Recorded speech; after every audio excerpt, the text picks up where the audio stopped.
போலீசார் பல கோணங்களில் விசாரித்த போதும் முதலில் எதுவுமே சொல்லாமல் மௌனம் காத்த திவாகர் ஒரு கட்டத்தில் மடை திறந்த வெள்ளம் போல நடந்தவற்றை சொல்லத் தொடங்கினான்.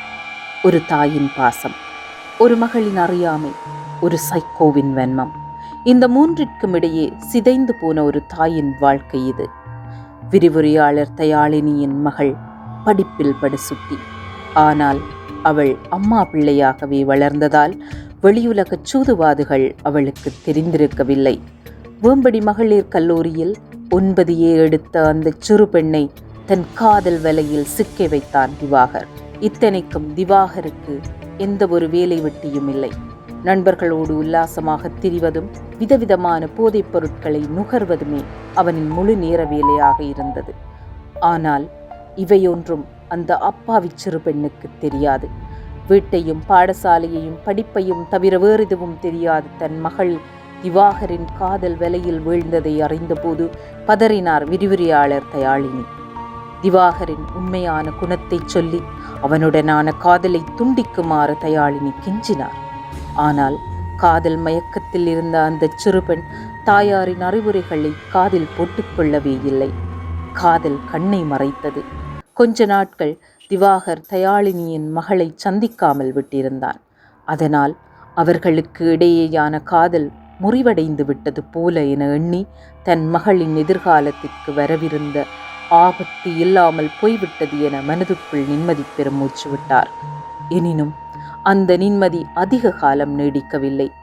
18 வயது பூர்த்தியான கையோடு மாலையும் கழுத்துமாக திவாகரோடு வந்து நின்ற மகளை கண்டதும் தலையில் இடி விழுந்ததைப் போல அதிர்ந்தார் தயாளினி. தனக்கு தெரியாமல் பதிவு திருமணம் செய்த மகளையும் திவாகரையும் தயாளினி ஏற்றுக்கொள்ளவே இல்லை. அதனால் திவாகர் தன் மனைவியோடு தனிக்குடித்தனம் போனான். கிளியை வளர்த்து பூனையின் கையில் கொடுத்து விட்டேனே என தினமும் மகளை நினைத்து வருந்தினார் தயாளினி. 3 மாதங்கள் கடந்திருக்கும். திடீரென ஒரு நாள் கண்ணீரும் கம்பலையுமாக வீட்டுக்கு வந்த மகளைக் கண்டு பதறி துடித்தார் தயாளினி. என்ன நடந்தது என ஏக்கத்தோடு கேட்டார்.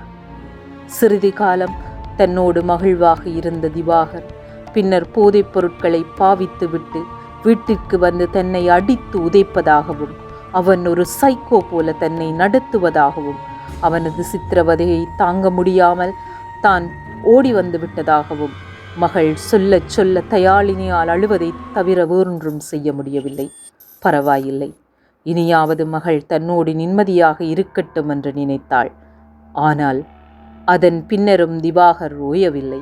தயாளினியின் மகளுக்கு அடிக்கடி போன் எடுத்து, நான் இனிமேல் அப்படி செய்ய மாட்டேன், இனி போதைப் பொருட்களை தொடமாட்டேன், நீ இல்லை என்றால் என்னால் வாழ முடியாது என்று கெஞ்சத் தொடங்கினான்.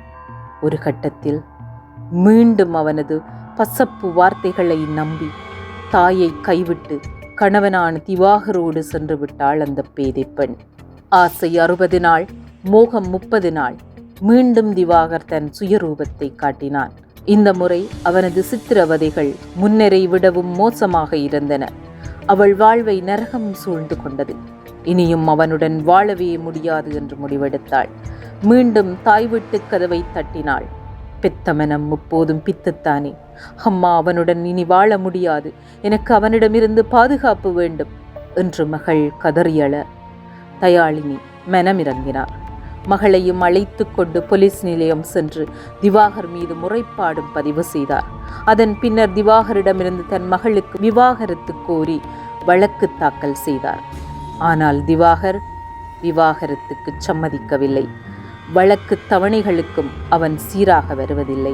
அவனது ஆத்திரமெல்லாம் தயாளினியின் மீதே திரும்பியது. தன் காதலுக்கு எதிர்ப்பு காட்டிய தயாளினி இப்போது சட்ட ரீதியாகவும் தங்களை பிரிக்க நினைக்கிறார் என்று அவர் மீது வன்மம் கொண்டான். அவரை பழிவாங்கவும் தன் மனைவியை மீண்டும் அடையவும் ஒரு திட்டம் தீட்டினான். அதுதான் தயாளினியின் கொலையில் விபரீதமாக முடிந்தது. அவன் தயாளினியை கொல்வதன் மூலம் அடைய நினைத்தது என்ன? எதற்காக உடலை வீசி எறிந்தான்?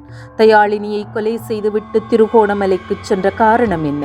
திவாகரின் குடும்பத்தாருக்கு இந்த விவகாரம் தெரியாதா? இப்படி பல கேள்விகளுக்கு இந்த தொடரின் அடுத்த பகுதியில் விடை தேடுவோம்.